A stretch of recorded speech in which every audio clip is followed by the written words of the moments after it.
God's grace, and I seriously adore him.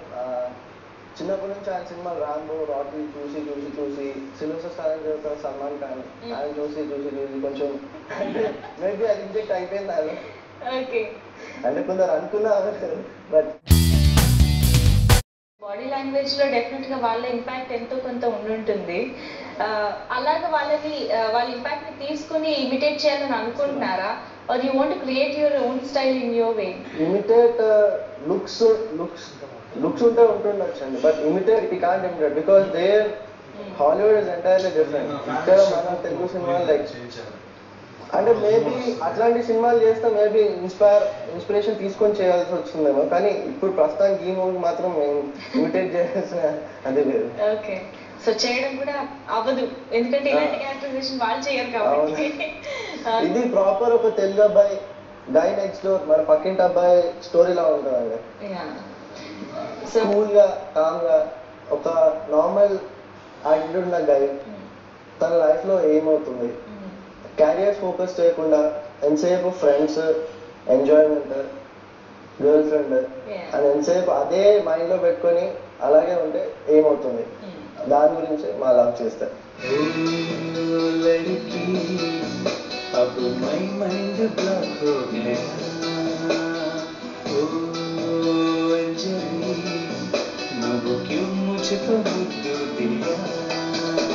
మీరే అంటున్నారు ఇది ప్రతి ఒక్క అబ్బాయికి కనెక్ట్ అయ్యే క్యారెక్టరైజేషన్ స్టోరీ లైన్ అని.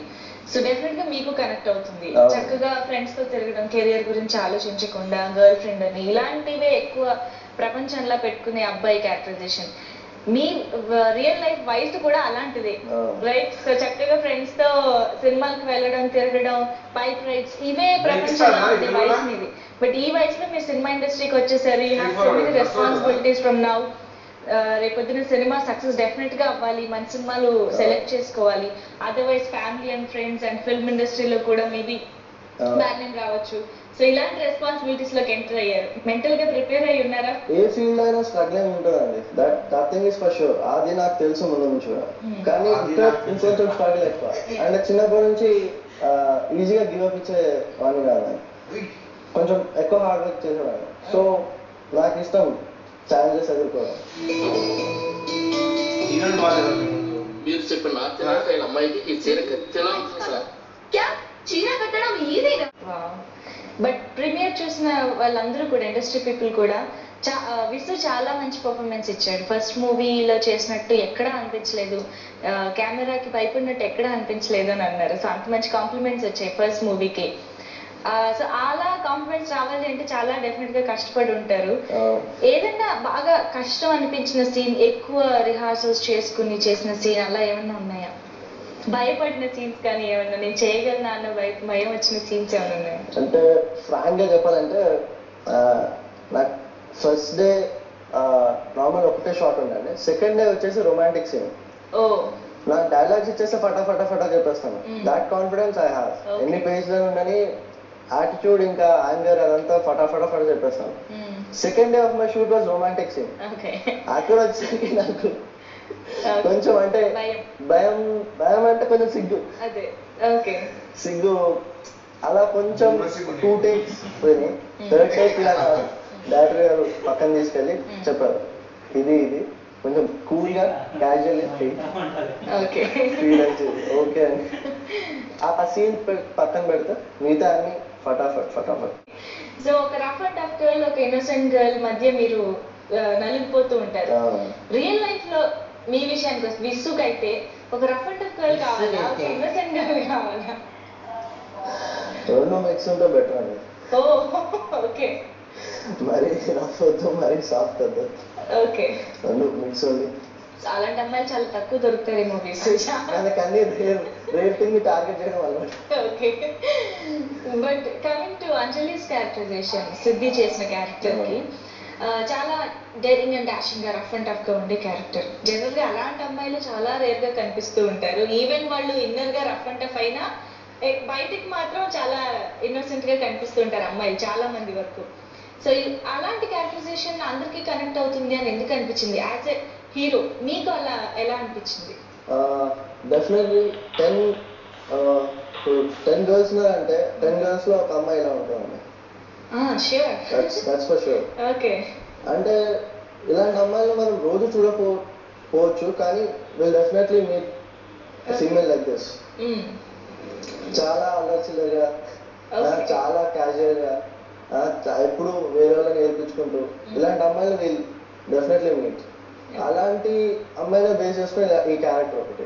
ఒక పంజాబీ ఫ్యామిలీ నుంచి ఇక్కడ సెటిల్ అయ్యి ఆ అమ్మాయి యాటిట్యూడ్ ఏంటి, అదే అంజలి క్యారెక్టర్. ఓకే. సో మరి ఈ ఓవరాల్ గా ఈ స్టోరీ లైన్ లో మీకు నచ్చిన ఎలిమెంట్ ఏంటి? నచ్చిన element how the hero realises his life. తన లైఫ్ లో ఏం మిస్ అవుతున్నాడో రియలైజ్ అయిపోయి, అదే బెస్ట్ ఎలిమెంట్.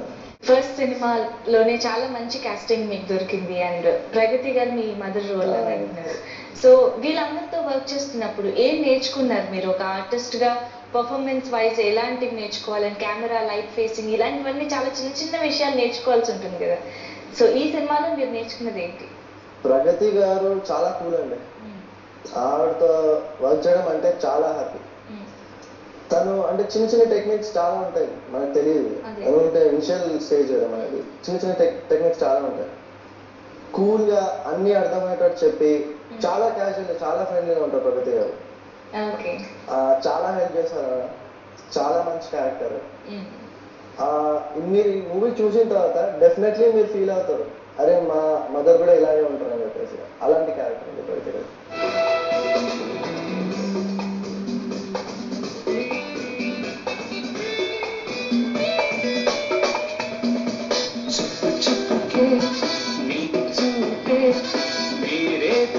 చూస్తుంటే నా ధడకన్ అబ్ ఎక్కదం నీ వైపే వస్తుంది.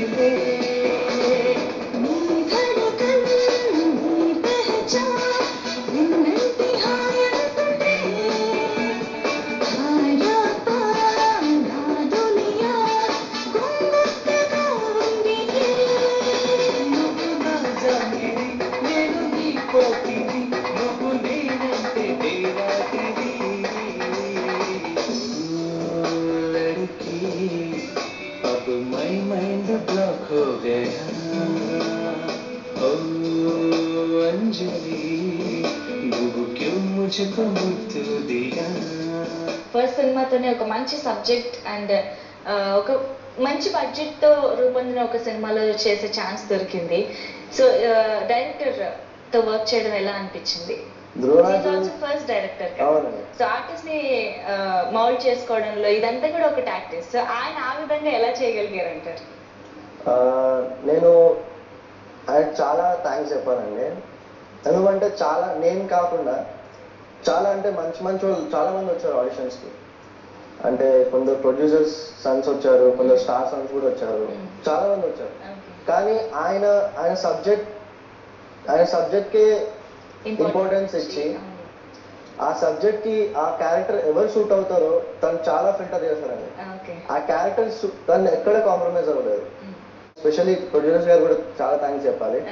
ఒక కొత్త అబ్బాయినైనా, కొత్త క్యాస్ట్ అయినా చాలా కూల్ గా, ఎంత బడ్జెట్ అయినా సరే సినిమా మంచిగా రావాలనే ఉద్దేశంతో చాలా కోఆపరేట్ చేస్తారండి ప్రొడ్యూసర్. స్పెషల్ గా శంకర్ అన్న, అప్పారావు గారు, దేవుడు అన్న. అండ్ పర్సనల్ గా ఇప్పుడు చెప్తున్నాను, చాలా థ్యాంక్స్. డైరెక్టర్ గారు అలాగే తను ఎక్కడ కాంప్రమైజ్ అవ్వలేదు. చాలా కూల్ గా he had a command on the subject. అలాగే స్మూత్ గా మూవీ తీసుకెళ్లారు. The locations are super. మీరు మూవీ చూస్తే యూల్ డెఫినెట్లీ లవ్ ఇట్ అండి.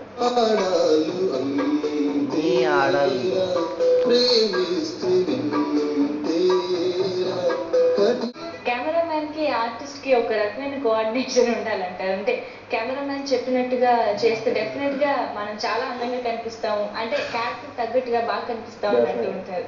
ఎలా ఉండేది ఆయనతో వర్కింగ్ ఎక్స్పీరియన్స్? కోటి గారు చాలా ఫ్రెండ్లీ అండి. ఎంటైర్ మా టీం అంటే ఏదో వాళ్ళ సీనియర్స్ మేము ఇప్పుడే వచ్చినాం అలా కాకుండా చాలా ఫ్రెండ్లీగా, చాలా క్యాజువల్ గా మూవీ అంతా చాలా స్మూత్ గా షూట్ చేశారు.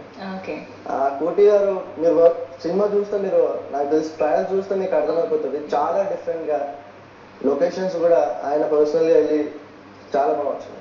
All this for your future. Thank you. And ఈ సినిమా కూడా మంచి సక్సెస్ అవ్వాలని కోరుకుంటున్నాం. Thank you so much for being with us. Thank you so much.